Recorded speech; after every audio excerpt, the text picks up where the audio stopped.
Let's talk about the surprising truth about why demos fail to sell.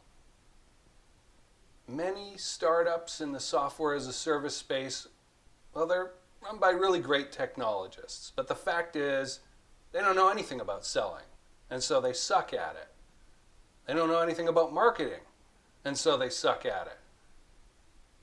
Their biggest error is the belief that if only a prospect will go through their live demo over the phone and the web, they will be so bowled over by the features of the SaaS that they'll buy immediately. This kind of makes me think of a scene from the book Jaws by Peter Benchley. Somebody says, "Hey, I'm so-and-so." And the guy who's hearing this goes, "And what am I supposed to do? Fall on my ass?" And that's exactly what it seems that these SaaS founders are thinking. But it turns out that this isn't the case. Because the technologists aren't trained salespeople, their only response is, well, let's do more of what we know. Let's try and ramp up those demos. And so the word goes out to the sales team, book demos, book demos, book demos. I could tell you from over 10 years of experience with this, it doesn't work. If you send more prospects through more demos, that doesn't really lead to more sales, does it? I mean, you might think it would, but all you're going to get is a trickle of an increase. It's not the best bang for your buck. You're missing out on something that you could and should be doing. Something that any trained salesperson, of which there are fewer than you think out there, would know to do instead. Something that would make the sales life so much easier. And here it is. Qualify for pain points. Does this prospect have an urgent problem that your software as a solution solves? If it doesn't, there's no need to invest time and energy into the demo, is there? If there is, then running the demo makes perfect sense as a presentation phase of the discussion, doesn't it? So the secret here is to only present to qualified prospects. If they aren't qualified, don't run the demo, because you're going to be talking to a brick wall. There's no buy-in there. And so it becomes the job of the marketing funnel to qualify this prospect as much as they can before they talk to a live human being at the SaaS firm. What this does is it ensures that the salespeople are using their time effectively. The prospects are being treated fairly too in this situation. Instead of being forced to sit in jail through a technical demonstration they have no real emotional interest in, they're shown how the solution fixes a problem that they're in a hurry to solve after they've acknowledged that they have it. It's key to get this buy-in. The prospect has to admit that they have the problem. Now, another thing that has come up, and this came up today when I was recording an episode of the Cold Star Project with Pat Laverne, who's really good at sales processes. His example was 40 some odd features that their software as a service has. Your prospect is not going to be interested in all 40 plus of these. They're going to be interested in 4, or maybe even 1. And I have this from my own experience, which I described in that episode. The people who buy only buy for a small number of reasons. They don't need all. They're not going to appreciate the grandeur of the solution that you're bringing to them. They only have a problem that they want solved by one thing that your solution provides. Let them buy it based on that first, educate them later. Now, how do I know this? Well, we have to look at what happened in the professional software as a service, value-added retailer, value-added seller world, okay?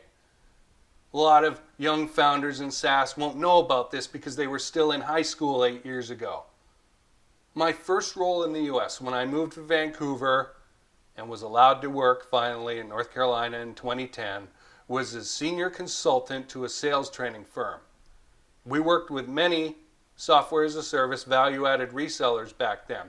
These were typically small accounting and tech firms.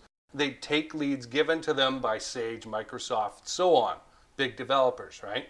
And they'd have this soft sale process to run through. It was easy for them. It led to implementation and profitable service work by the value-added reseller, the VAR. So keep in mind, this was just after the 2008 meltdown. So the big developers like Microsoft, these guys had to make some really harsh decisions to cut their costs. And those decisions had huge impacts on their VARs.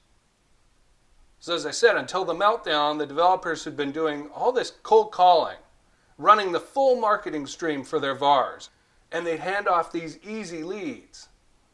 So you can imagine that, this big company doing all that work for you, and suddenly they stop. And all the requirements for prospecting are now passed down to the frontline salespeople at the VARs.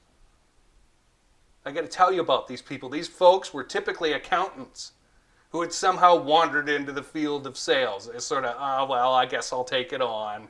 If I have to. I guess it's kind of a neat way for the company to make money. And they're used to getting these soft leads that are easy to close. Now, without their having made the decision that they even really wanted to be involved in sales, they find themselves given lousy, and I mean really lousy, marketing pieces from the devs to push in front of prospects. These marketing pieces say airy things like, "We'll help you achieve your business goals." That communicates nothing. And this is what they've got to work with. The whole tone of communication between the developers and the VARs changes overnight. It's like, you do what we say. Suddenly this command and control thing is in effect.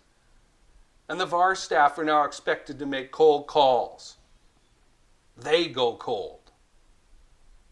Not only that, but these poor accountants have to record the prospecting information into the developer's massive online database. So imagine this. You've taken on sales of this software kind of by accident, sort of as a favor. Warm and hot leads have been given to you, so it was kind of fun. You get used to this. And for years, right?